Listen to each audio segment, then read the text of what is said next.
यह एक ऐसी राजकुमारी है जो 3000 साल से जीवित है। उसकी आंखों में जुड़वां पुतलियां और चेहरे पर मौत की काली परत उसकी अपार और भयानक शक्ति का प्रतीक है।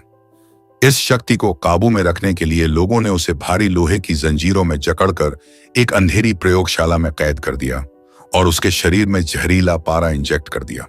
कहा जाता है कि केवल इसी तरीके से उसके अंदर छिपी उस बुराई को दबाया जा सकता था जो स्वर्ग और पृथ्वी दोनों को नष्ट कर सकती थी। उसके नियंत्रण में चुपचाप केंद्रीय नियंत्रण कक्ष में घुस गया। वहां किसी स्टाफ सदस्य के न होने का फायदा उठाकर मकड़े ने उसकी कान में अपना डंक मार दिया। स्टाफ सदस्य की आंखें तुरंत सफेद पड़ गईं और वह राजकुमारी के मानसिक सम्मोहन में पूरी तरह से उसकी कठपुतली बन गया। उसने न केवल राजकुमारी के शरीर में पारा इंजेक्ट करने वाली मशीन बंद कर दी, बल्कि दीवार का एक कोना भी खोल दिया और भावशून्य चेहरे के साथ बाहर निकल गया।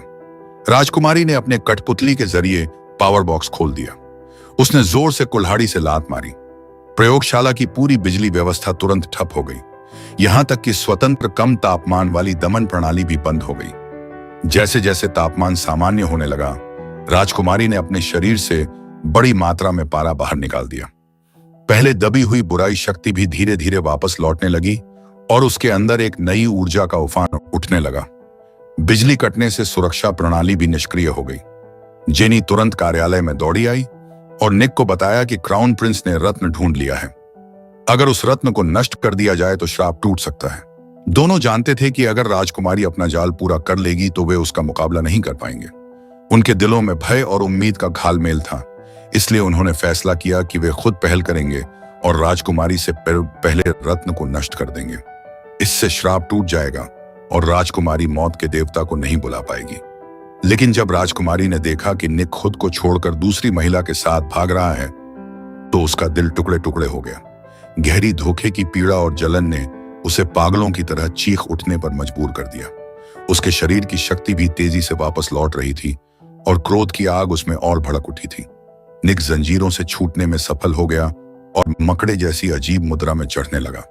तभी एक गार्ड ने उसे रोकने की कोशिश की, लेकिन यह उसकी मौत का निमंत्रण था। राजकुमारी ने अचानक निक को जमीन पर पटक दिया। एक गहरे और भूखे चुंबन के साथ उसने गार्ड की सारी जीवन ऊर्जा सोख ली।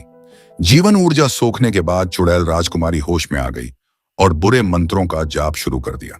वह मौत के देवता की शक्ति से मिस्र का संहार करवाना चाहती थी और जिस व्यक्ति को वह चुनती उसे वापस अपने पास बुलाना चाहती थी। जब निक और जेनी भूमिगत बेस से बाहर निकले तो ऊपर की सड़कें पहले से ही उजड़ चुकी थीं। लोग दहशत में इधर उधर भाग रहे थे और उनकी चीखें हवा में गूंज रही थीं। राजकुमारी भी प्रयोगशाला से बाहर निकलकर सड़क पर आ गई। वह पिंजरे से छूटने वाली हत्यारिनी की तरह लग रही थी। उसने अपने नियंत्रण में तूफान मचा दिया, जिसने पूरी शहर को झकझोर दिया। निक को जल्दी ढूंढने और मौत के देवता सेतु को बुलाने के लिए राजकुमारी ने धीरे से अपनी बाहें फैलाईं और अपनी अंतिम शक्ति से मनुष्यों पर विनाशकारी हमला बोल दिया। वह इस नई दुनिया में अपना प्राचीन मिस्र फिर से स्थापित करना चाहती थी और उसके दिल में बदला लेने की आग जल रही थी। निक और जेनी सड़कों पर संघर्ष कर रहे थे। उनकी आंखों के सामने पूरी शहर की इमारतें राख बन रही थीं। दृश्य किसी आपदा फिल्म का सा लग रहा था, लेकिन यह सच्ची और भयानक हकीकत थी। राजकुमारी के नियंत्रण में विशाल रेत का तूफान तुरंत प्रसिद्ध रेत के शैतान में बदल गया और पूरे शहर को निगलने लगा। लोग बस भागते जा रहे थे, लेकिन चारों तरफ रेत ही रेत थी। उनके पास भागने का कोई रास्ता नहीं था और दिलों में बस मौत का डर समाया हुआ था। ठीक उसी समय जब निक के भाई हताश हो चुके थे, तभी लंबे समय से गुमशुदा साथी बिल अचानक प्रकट हुआ और निक तथा जेनी को एक रास्ता दिखाया। उसके बताए रास्ते पर जाने से पहले ही एक नियंत्रित बस उन पर चढ़ आई। निक ने तुरंत जेनी को धक्का देकर बचाया, लेकिन खुद बस के डिब्बे में फंस गया। सौभाग्य से इस आदमी की हड्डियां हमेशा जान से ज्यादा महत्व रखती थीं। विल अचानक उसके पास प्रकट हो गया। उसने आत्मविश्वास से कहा कि उसे रत्न कहाँ है पता है और निक को क्रॉस आर्मी की भूमिगत कब्र में ले चलने का प्रस्ताव दिया, जहां प्राचीन बुरे श्राप को खोलने का मौका था। उसी समय एक पुरातत्व टीम क्रॉस आर्मी की कब्र खोद रही थी। अचानक उन्हें आपातकालीन सूचना मिली कि मुनानी की राजकुमारी सोल ब्लेड लेकर हत्याएं करते हुए आ रही है। वह ब्लड जेम, जिसे मौत की आंख भी कहा जाता है, लेने वाली थी। खबर सुनते ही सुरक्षा की जिम्मेदारी संभालने वाली विशेष टुकड़ी उच्चतम अलर्ट पर आ गई। और जान की बाजी लगाकर उस रत्न की रक्षा करने को तैयार हो गई। सूचना की आवाज अभी गूंज रही थी कि राजकुमारी ने रत्न से निकलने वाली हल्की ऊर्जा का उपयोग करके सबके सामने चुपचाप प्रकट हो गई। रत्न जल्दी से हासिल करने के लिए राजकुमारी ने एक मंत्र पढ़ा और कब्र में पड़े सारे शवों को जागृत कर दिया। ये पुनर्जीवित शव तुरंत उसके अधीन मुनानी सेना में बदल गए। उन्होंने रत्न की रक्षा कर रही विशेष टुकड़ी पर पागलों की तरह हमला बोल दिया। मरणधर्मा मनुष्यों का मांसपिंड अमर मुनानी के हमलों का सामना नहीं कर सका। इन मुनानी के भयंकर हमले के आगे प्रशिक्षित विशेष टुकड़ी भी कुछ मिनटों में लाचार हो गई। एक एक करके सैनिक गिरते गए और श्राप की शक्ति से नए मुनानी में बदल दिए गए। ये नए मुनानी सम्मानपूर्वक राजकुमारी के लिए कब्र का द्वार खोलने लगे। जब राजकुमारी कब्र में कदम रखती है तो पूरी मुनानी सेना घुटनों के बल झुक गई और अपनी रानी को नमन करते हुए उसे शक्ति का प्रतीक आई ऑफ डेथ वापस लेने का निमंत्रण दिया। मुनानी भाइयों के उत्साहवर्धन से राजकुमारी को ब्लड जेम मिल गया। उसने जेम को लंबे समय से गुम सोलाइटिंग ब्लेड के खांचे में लगा दिया। अब यह पूरी तरह से बहाल हो गया था। अब बस निक को फंसाने की देर थी, फिर वह मौत के देवता सेत को बुलाकर दुनिया नष्ट करने वाली शक्ति हासिल कर लेगी। जब विल निक को उस कब्र में ले गया जहां रत्न था, तो निक को लगा कि वह फंस गया है। विल उसे राजकुमारी के पास धोखे से ले जाना चाहता था ताकि मौत के देवता को फंसाया जा सके। निक जेनी, हे दोस्त, वह कभी उसे जीने नहीं देगी, तुम उसे नहीं बचा सकते। जब उसने मुनानी भाइयों को पंजे फैलाते हुए अपनी ओर बढ़ते देखा तो निक मुड़कर भागा। घबराहट में वह कब्र की संकरी सुरंग में मुनानी से हमले का शिकार हो रही जेनी से टकरा गया और तुरंत उसे बचा लिया। तुम यहां नहीं होना चाहिए थी, मैं तुम्हारे पीछे आई थी। निक लड़ने में माहिर था। वह कुछ मुनानी को हरा सकता था, लेकिन उनकी संख्या और हिम्मत के आगे वह अकेला कुछ नहीं कर पाया। दोनों को भागना ही पड़ा। वे कब्र की गहराई में दौड़ते गए, लेकिन पैरों के नीचे का रास्ता राजकुमारी का लगाया जाल था। अचानक एक काला साया उन पर झपटा और उन्हें ठंडी अंधेरी नदी में तक पहुंचा और उसे पानी के ऊपर उठाया। लेकिन जैसे ही उसने राहत की सांस ली, पीछे से मुनानी कठपुतलियां आ गईं। निक मौत के चंगुल में फंस गया। उसे एक बुरे माहौल वाले जाल में खींच लिया गया। ठंडी जेनी को देखकर निक का दिल टुकड़े टुकड़े हो रहा था। गहरी पीड़ा और हताशा ने उसे घेर लिया। तभी मुनानी राजकुमारी छाया से बाहर निकली। उसने कहा, शोक में अपनी ऊर्जा बर्बाद मत करो। मनुष्य जन्मते मरते हैं, वे बहुत लालची हैं। जैसे ये बिखरे कौवे, इनका कोई मूल्य नहीं। तुम हर किसी के जीवन और मृत्यु को नियंत्रित कर सकते हो, फिर भी अपनी प्रिय महिला चली गई। इस तथाकथित अमर जीवन का क्या फायदा? निक ने विरोध किया, लेकिन राजकुमारी ने उसे जोर से थप्पड़ मारकर गिरा दिया। फिर उसने कहा कि वह उसके दर्द को दूर कर सकती है, यानी उसे बलि चढ़ाकर।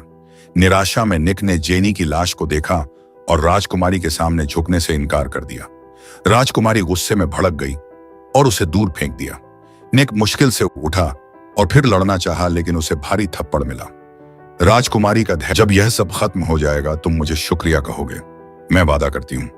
जब राजकुमारी सोच रही थी कि निक अब हार मान लेगा, तो निक ने अचानक अपना हाथ उसके छुरे पर रख दिया। वह छुरा उसके हाथ से छूट गया। राजकुमारी के प्रतिक्रिया करने से पहले निक ने रत्न को जमीन पर दे मारा। रत्न के अंदर एक महीन दरार पड़ गई। एक और प्रहार से वह पूरी तरह टूट जाता। राजकुमारी घबरा गई और उसे शांत करने की कोशिश करने लगी। अगर तुमने इस रत्न को नष्ट कर दिया तो सब कुछ अपरिवर्तनीय हो जाएगा। तुम फिर कभी देवता नहीं बन पाओगे और न ही दोबारा जीवित हो पाओगे। पुनर्जीवन शब्द सुनते ही निक की आंखें बदल गईं। वह तो बस रत्न तोड़कर अपने ऊपर से श्राप हटाना चाहता था। उसने जमीन पर पड़ी जेनी को देखा। एक पागल विचार उसके मन में आया, क्यों न राजकुमारी की इच्छा के अनुसार मृत शरीर बन जाए, फिर वह जेनी को मौत से जगा सकता है। उसने सोल ब्लेड राजकुमारी की ओर बढ़ा दिया, लेकिन जैसे ही राजकुमारी ने हाथ बढ़ाया, निक ने छुरा उसके सीने में घोंप दिया और अंतिम अनुष्ठान पूरा कर दिया। वह जमीन पर गिर गया और उसका शरीर पूरी तरह लकवाग्रस्त हो गया। रत्न में छिपी मौत के देवता की शक्ति उसके शरीर में स्वतंत्र रूप से बहने लगी। भयंकर पीड़ा के बाद मौत के देवता की सारी शक्ति निक द्वारा सोख ली गई। लाल रत्न क्षण भर के लिए अपनी चमक खो गया और निक के शरीर में नया परिवर्तन आ गया। उसकी आंखें राजकुमारी की तरह चार पुतलियों वाली हो गईं। इससे साफ था कि निक सफलतापूर्वक मौत का देवता बन चुका है। अनुष्ठान पूरा होते ही मौत का देवता ने सोल ब्लेड तोड़ दिया। अब मौत के देवता द्वारा पुनर्जीवित निक राजकुमारी की ओर बढ़ा। जैसे ही वह उसे चूमने वाला था, उसकी नजर जेनी की लाश पर पड़ी। निक का चेतना अचानक जाग उठी। मौत के देवता की शक्ति अभी भी उसके शरीर पर काबू पाने की कोशिश कर रही थी। दोनों शक्तियां उसके अंदर लगातार लड़ रही थीं। सबको लगा कि बुराई अंत में निक के मन को निगल लेगी, लेकिन आखिरी पल में सब उलट गया। दरअसल निक ने पहले रत्न पर प्रहार करके उसमें दरार डाल दी थी, जिससे मौत के देवता की शक्ति बहुत कमजोर हो गई थी। निक ने अपनी असाधारण इच्छा शक्ति से मौत के देवता से छुटकारा पा लिया। उसने बुरे इरादे को दबाया और अपनी चेतना को फिर से स्थापित कर लिया। हालांकि मौत का देवता निक से जुड़ चुका था, लेकिन उसे यह नहीं पता था कि निक डॉक्टर की तरह दो व्यक्तित्व वाला है। राजकुमारी अभी भी सपना देख रही थी कि मौत का देवता जागेगा और दुनिया पर राज करेगा, लेकिन उसे मौत के देवता का जवाब नहीं, बल्कि निक का भारी प्रहार मिला। उस पल निक पुनर्जन्म ले चुका था। मौत के देवता सेत की कुछ शक्ति को आत्मसात करके वह लगभग अजेय हो गया था। अब मिस्र की राजकुमारी भी उसके लिए एक उंगली के इशारे भर की बात थी। उसने निर्दयता से राजकुमारी को वेदी पर दबाया और मौत की आत्मा के चुंबन से उसकी जीवन शक्ति सोख ली। दयनीय राजकुमारी फिर से सूखी लाश बन गई। उसके बाद निक जेनी के पास गया। हालांकि उसके पास मौत के देवता सेत की कुछ शक्ति थी, लेकिन वह मृत व्यक्ति को जिला सकता था। उसने जोर से मौत के देवता की गर्जना की। उसने अभी अभी डूबकर मरी जेनी को सफलतापूर्वक जिला दिया, लेकिन दोनों का साथ फिर से सही नहीं हो सका, क्योंकि मौत के देवता द्वारा पुनर्जीवित होने के बाद निक पर अब साधारण मनुष्य नहीं रहा था। अगर वह जेनी के साथ रहता तो लोग उसे अजनबी समझकर प्रयोगशाला में बंद कर देते। इसलिए उसने दुखी मन से जेनी को छोड़ने का फैसला किया। बचाव टीम के कदमों की आवाज आने से पहले ही वह कब्र की गहराई में भाग गया, जैसे कोई भागने वाला सैनिक। तब से निक मानव संसार से गायब हो गया। किसी ने उसे फिर कभी नहीं देखा। उसका सोशल मीडिया भी कभी अपडेट नहीं हुआ। राजकुमारी की लाश को प्रयोगशाला में डॉक्टर जैक ने फिर से ताबूत में रख दिया। ताबूत में फिर से पारा भर दिया गया।